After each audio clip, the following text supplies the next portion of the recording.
ನಮಸ್ಕಾರ ಸ್ನೇಹಿತರೆ, welcome to ನಮ್ಮ ಸ್ಯಾಂಡಲ್ವುಡ್ ಅಪ್ಡೇಟ್ಸ್. ಇನ್ನೂ ನೀವು ಚಾನಲ್ಗೆ ಸಬ್ಸ್ಕ್ರೈಬ್ ಆಗಿಲ್ಲ ಅಂದರೆ ಈಗ ಪಕ್ಕದಲ್ಲಿ ಕಾಣುವ ಸಬ್ಸ್ಕ್ರೈಬ್ ಬಟನ್ನು ಒತ್ತಿ. ಹಾಗೆ ನಮ್ಮ ಚಾನಲ್ ಹೆಚ್ಚಿನ ವೀಡಿಯೋಗಳನ್ನು ನೋಡಲು ಈಗಲೇ ನಮ್ಮ ಚಾನಲ್ಗೆ ಬೆಲ್ ಐಕಾನನ್ನು ಕೂಡ ಮರಿಲ್ಲ ಕ್ಲಿಕ್ ಮಾಡಿ. ನಾವು ಮಾಡೋ ಪ್ರತಿಯೊಂದು ಸುದ್ದಿ ನಿಮ್ಮ ಮುಂಚೆ ನೋಟಿಫಿಕೇಶನ್ ಬರ್ತದೆ. ನಮಸ್ಕಾರ ಸ್ನೇಹಿತರೆ, ಹೌದು, ಕನ್ನಡದ ಖ್ಯಾತ ನಟಿ ಜಯಪ್ರದಾ ಅವರು ಆತ್ಮಹತ್ಯೆಗೆ ಮುಂದಾಗಿದ್ದಾರಂತೆ. ಹೌದು, ಹಾಗೇ ಶರಣಾಗಿದ್ದಾರೆ ಎಂಬ ಗಾಸಿಪ್ಗಳು ಹಬ್ಬುತ್ತಿದೆ. ಅದೇನೆಂಬುದು ಹೇಳ್ತೀವಿ. ಅದಕ್ಕೆ ಮುನ್ನ ನಮ್ಮ ಚಾನಲ್ ಸಬ್ಸ್ಕ್ರೈಬ್ ಮಾಡಿ, ದಯವಿಟ್ಟು ಸಬ್ಸ್ಕ್ರೈಬ್ ಮಾಡ್ಕೊಳ್ಳಿ. ಹಾಗೆ ಪಕ್ಕದಲ್ಲಿ ಕಾಣೋ ಬೆಲ್ ಐಕಾನ್ ಮರಿದಲ್ಲೇ ಕ್ಲಿಕ್ ಮಾಡಿ. ಹೌದು ಸ್ನೇಹಿತರೆ, ಜಯಪ್ರದಾ ಒಂದು ಸಂದರ್ಭ ಆತ್ಮಹತ್ಯೆ ಮಾಡಿಕೊಳ್ಳಬೇಕೆಂದು ತೀರ್ಮಾನ ಮಾಡಿದ್ದರಂತೆ. ಅದಕ್ಕೇನು ಕಾರಣ ಎಂಬುದು ಅವರೇ ಹೇಳಿದ್ದಾರೆ. ಅವರ ಮಾತುಗಳಲ್ಲೇ ಕೇಳೋಣ ಬನ್ನಿ.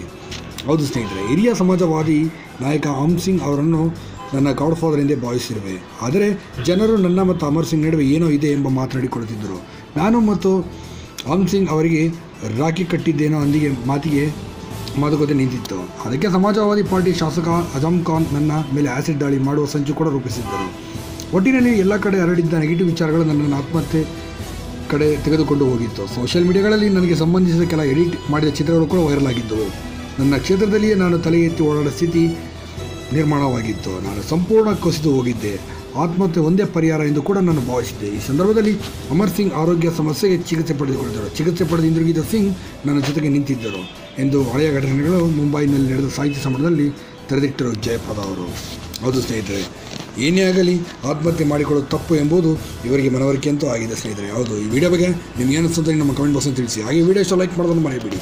ಇನ್ನೂ ನಮ್ಮ ಚಾನಲ್ನ ಸಬ್ಸ್ಕ್ರೈಬ್ ಮಾಡಿ, ದಯವಿಟ್ಟು ಇಲ್ಲಿ ಸಬ್ಸ್ಕ್ರೈಬ್ ಮಾಡ್ಕೊಳ್ಳಿ. ಹಾಗೆ ಪಕ್ಕದಲ್ಲಿ ಕಾಣೋ ಬೆಲ್ ಐಕಾನನ್ನು ಮರಿದಲ್ಲೇ ಕ್ಲಿಕ್ ಮಾಡಿ. ಆಗ ನಾವು ಮಾಡೋ ಪ್ರತಿಯೊಂದು ಸುದ್ದಿಗಳು ಮುಂಚೆ ನೋಟಿಫಿಕೇಶನ್ ಬರ್ತದೆ. ಮತ್ತೆ ಮುಂದಿನ ವೀಡಿಯೋಗೆ ಭೇಟಿಯಾಗೋಣ. ಅಲ್ಲಿಯ ತನಕ ನಾನು ನಿಮ್ಮ ಪ್ರೀತಿ ರಜಪೂತ್ ಹೋಗಿ ಬರ್ತೀನಿ. ನಮಸ್ಕಾರ ಸ್ನೇಹಿತರೆ.